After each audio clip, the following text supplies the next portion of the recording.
Di awal film, kita diperlihatkan bahwa umat manusia perlahan kehilangan kecerdasan dan kemampuan berbicara akibat terkena wabah virus yang mereka ciptakan sendiri. Di sisi lain, virus yang sama justru mengubah bangsa Kera menjadi lebih pintar. Setelah itu, kita pun diperlihatkan proses pemakaman Caesar, yaitu tokoh berpengaruh dari ras Kera yang selama ini dianggap sebagai pahlawan dan raja oleh kaumnya. Karena semasa hidupnya Caesar berhasil membawa kaumnya selamat dari perang besar melawan manusia yang saat itu masih dalam kondisi normal, 300 tahun pasca kematian Caesar. Film ini memperkenalkan tokoh utamanya yang merupakan seekor simpanse bernama Noah. Hari itu Noah bersama dua sahabatnya, yaitu Anaya dan Suna, memanjat sebuah gedung tinggi yang dipenuhi dengan tumbuhan liar. Ternyata aksi ini dilakukan oleh tim Noah untuk mencari telur burung elang yang hendak mereka gunakan untuk mengikuti upacara khusus yang bertujuan untuk menandai kedewasaan mereka. Dengan segala rintangan, Noah akhirnya berhasil mendapatkan telur elang yang mereka butuhkan.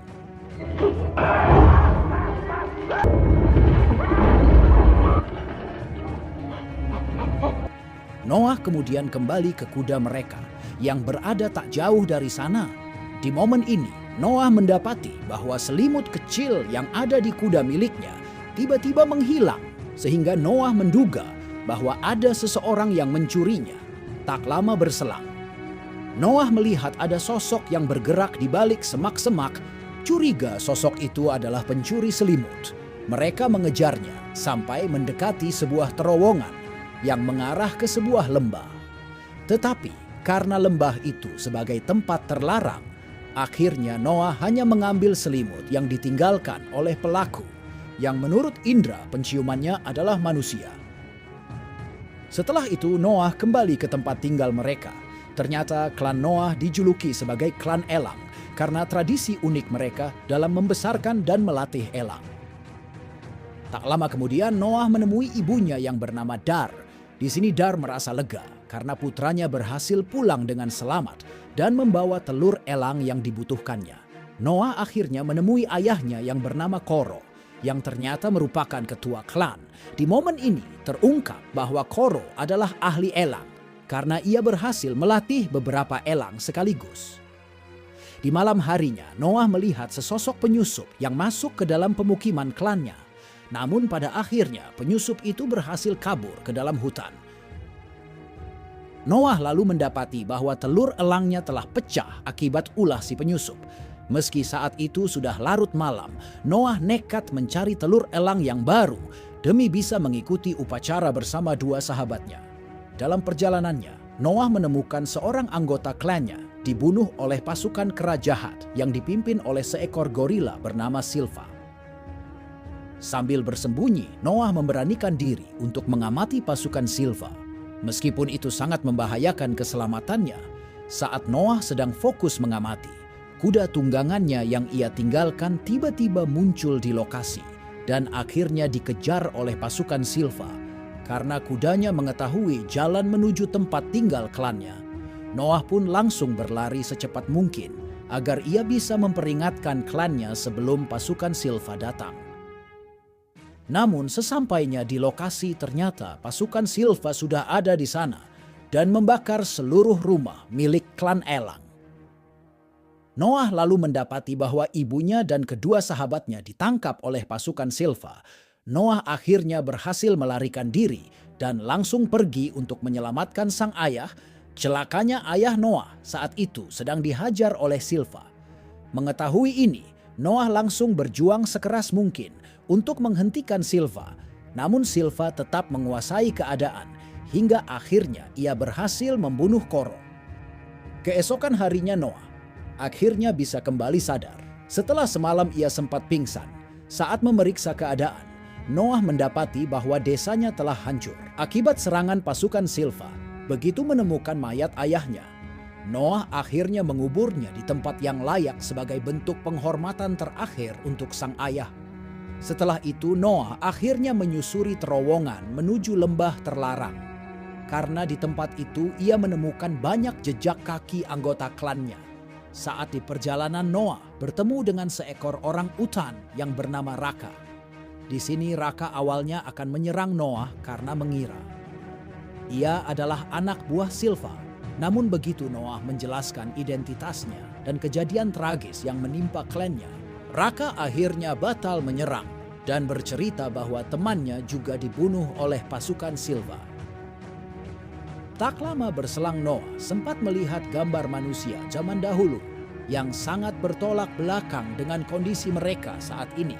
Di sini Raka menyinggung soal kemerosotan manusia dalam hal berpikir maupun berkomunikasi akibat dari pandemi virus yang mereka ciptakan sendiri. Pada malam harinya Noah dan Raka melihat seorang manusia perempuan saat mereka sedang makan.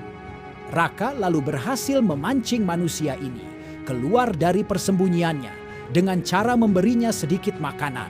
Kemudian Raka memberikan nama Nova pada manusia itu.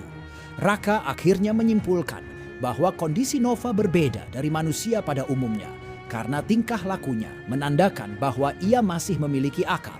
Kini Noah baru menyadari bahwa Nova ternyata adalah orang yang sebelumnya mencuri selimut kecil di kudanya, lalu menyusup ke dalam rumahnya dan merusak telur elang miliknya.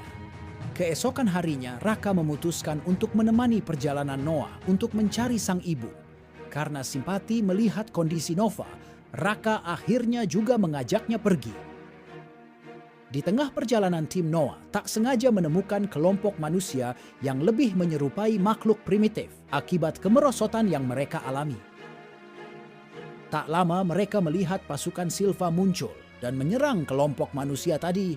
Noah akhirnya kembali untuk menolongnya. Lalu di saat Nova sedang terpojok oleh serangan pasukan Silva, ia langsung meneriakkan nama Noah sehingga hal itu membuktikan bahwa Nova masih bisa berbicara seperti manusia zaman dahulu.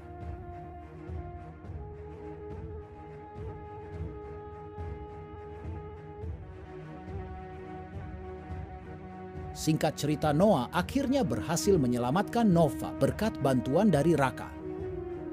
Setelah berhasil melarikan diri, Nova akhirnya memberitahu Noah dan Raka soal identitas aslinya. Di sini Nova mengungkapkan bahwa sebenarnya ia memiliki nama asli, yaitu May. May juga menceritakan bahwa di luar sana, sebenarnya masih ada banyak manusia normal seperti dirinya. Namun sayangnya mereka telah dibunuh oleh pasukan Silva. May mengakui bahwa ia diajarkan oleh mendiang ibunya untuk berpura-pura tak bisa berbicara seperti manusia primitif, agar ia tidak disingkirkan oleh kera jahat seperti pasukan Silva. Karena May sudah jujur, Noah kini mulai menganggapnya sebagai teman. Noah lalu berjanji bahwa ia dan Raka akan berusaha menjaga May. Demi membalas kebaikan Noah dan Raka, May akhirnya menuntun mereka ke sebuah lokasi yang ia ketahui menjadi tempat pasukan Silva menahan para klan Noah. Namun, di tengah perjalanan mereka bertiga kembali bertemu dengan pasukan Silva. Seketika itu terjadilah pertarungan sengit yang akhirnya membuat Raka jatuh ke sungai dan terseret oleh arusnya yang sangat deras. Di sisi lain, Silva berhasil menangkap Noah dan juga May. Silva akhirnya berhasil membawa Noah dan May ke sebuah wilayah pesisir. Ternyata lokasi inilah yang sebelumnya disebut oleh May sebagai tempat penahanan klan Noah. Noah menemukan bahwa para anggota klannya yang masih hidup kini menjadi budak di tempat tersebut. Tak lama berselang akhirnya ia bertemu dengan Suna. Di sini Suna tak menyangka Noah masih hidup karena sebelumnya ia melihat Noah jatuh ke dalam tebing. Di waktu bersamaan, anak buah Silva menempatkan May ke sebuah ruangan untuk tahanan manusia. Di situ May bertemu dengan manusia normal, seperti dirinya yang bernama Trevatan. Trevatan lalu berkata bahwa ia terpaksa bertahan di sini karena sebelumnya ditangkap saat ia berusaha kabur. Kembali ke Noah, ia akhirnya bertemu dengan Dar, ibunya. Meski Noah merasa sangat bersyukur karena ibunya masih hidup, namun di sisi lain ia juga sangat sedih karena gagal melindungi nyawa ayahnya. Beberapa menit kemudian, seluruh kera di tempat itu menyaksikan pidato yang dilakukan oleh bos Silva yang bernama Proximus. Di sini Proximus mengklaim bahwa dirinya adalah Caesar yang baru. Dan hal itu diperkuat dengan sorakan anak buahnya yang menyebut Proximus dengan nama Caesar. Selesai berpidato, Proximus memerintahkan para budak untuk membuka paksa pintu gerbang dari sebuah fasilitas rahasia yang menjadi peninggalan manusia zaman dahulu. Namun pada akhirnya Proximus gagal membuka pintu gerbang tersebut. Setelahnya Noah diundang oleh Proximus untuk mengikuti jamuan makan, yang mana di situ juga ada May dan juga Trefatan. Noah kemudian sempat melihat sahabatnya yaitu Anaya yang kini menjadi pelayan pribadi Proximus. Usai memberikan sambutan, Proximus akhirnya mengungkapkan bahwa ia ingin mendapatkan peralatan di fasilitas rahasia agar bisa membuat Kera melakukan hal-hal hebat yang hanya bisa dilakukan oleh manusia zaman dahulu. Proximus lalu meminta bantuan Noah untuk membuka gerbang fasilitas karena ia percaya kemampuan Noah dalam memperbaiki senjata tongkat listrik bisa dimanfaatkan untuk membuka gerbang. Demi mendapatkan dukungan Noah, Proximus akhirnya mengajaknya berbicara secara pribadi. Di sini Proximus mengisyaratkan bahwa ia sebenarnya menculik dan memperbudak Kera dari berbagai klan untuk melancarkan misi utamanya, yaitu membangun kerajaan Kera.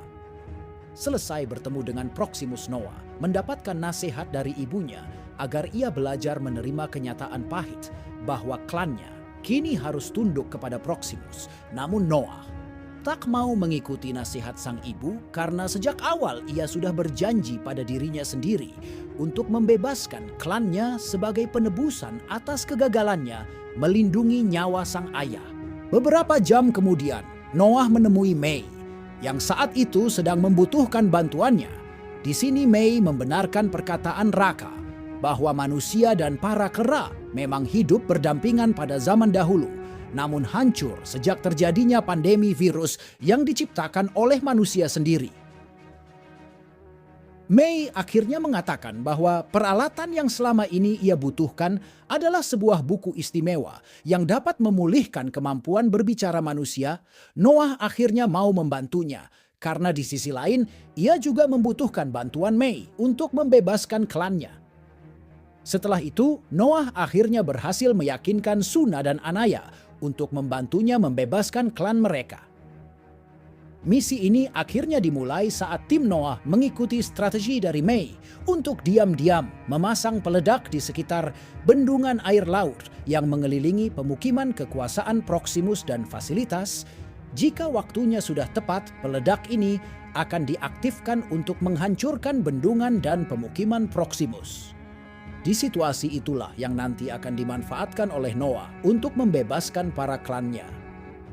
Di tengah proses pemasangan peledak, ia terpaksa membunuh Trefatan karena ia akan melapor kepada Proximus terkait aksi tim Noah dan May. Tim Noah lalu berhasil membantu May masuk ke dalam fasilitas dengan cara memanjat tebing yang mengarah ke lubang ventilasi. Dari sana, May bergerak sendiri mencari buku incarannya tanpa sepengetahuan Noah. Ternyata yang dicari oleh May sebenarnya adalah sebuah barang elektronik yang menjadi komponen penting alat tertentu. Ini artinya May telah membohongi Noah. Di waktu bersamaan tim Noah tak sengaja menemukan buku yang memperlihatkan kondisi zaman dahulu. Di dalam buku itu ada gambar kera yang hidup di dalam kandang, sedangkan manusia bisa bergerak bebas karena menjadi makhluk dominan. Noah pun mulai curiga pada rencana May untuk membantu manusia. Setelah itu, tim Noah kembali bertemu dengan May yang saat itu berhasil mengamankan barang incarannya. Di momen ini kita dapat melihat beberapa kendaraan tempur manusia sehingga artinya tempat ini adalah fasilitas militer. Lalu saat tim Noah dan May mulai membuka gerbang fasilitas dari dalam, Proximus dan pasukannya sudah menunggu kedatangan mereka di depan gerbang, seolah-olah Proximus sudah mengetahui aksi mereka. Dari sini Proximus marah besar kepada Noah karena ia mempercayai May yang baginya adalah manusia pembohong. Melihat situasi semakin panas, May akhirnya menggunakan pistol rahasianya untuk membunuh anak buah Proximus yang saat itu sedang menyandra Suna. Demi mencegah bertambahnya korban, Proximus akhirnya terpaksa mengizinkan May untuk melarikan diri. Namun situasi ini justru dimanfaatkan oleh May untuk mengaktifkan peledak. Begitu bendungannya hancur akibat ledakan, air laut langsung menerjang pemukiman hingga fasilitas. Di tengah volume air yang terus meningkat, Noah harus menghadapi Silva yang saat itu akan membunuhnya. Dengan kecerdikannya, Noah berhasil menjebak Silva hingga akhirnya gorila itu tewas tenggelam. Noah kemudian berhasil keluar dengan selamat melalui lubang ventilasi. Di sana ia menemukan semua anggota klannya, termasuk ibu dan sahabatnya yang juga berhasil selamat.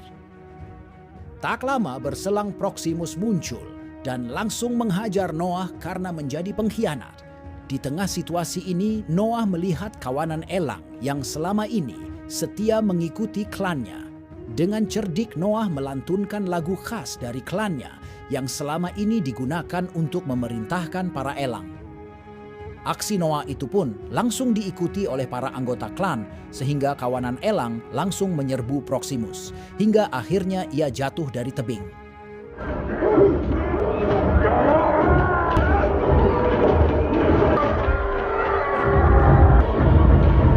Sejak berhasil mengalahkan Proximus, Noah pun terpilih sebagai ketua klan untuk menggantikan ayahnya. Di tengah suasana yang damai ini, May akhirnya menemui Noah untuk mengucapkan salam perpisahan.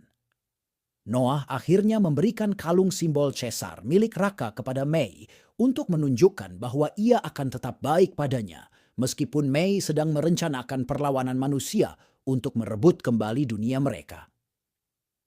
Setelah May pergi, Noah bertekad untuk membangun klan kera yang lebih kuat agar mereka bisa bertahan dari serangan manusia di kemudian hari. Beberapa waktu kemudian, May datang ke sebuah pangkalan satelit yang selama ini menjadi tempat tinggal manusia-manusia normal seperti dirinya.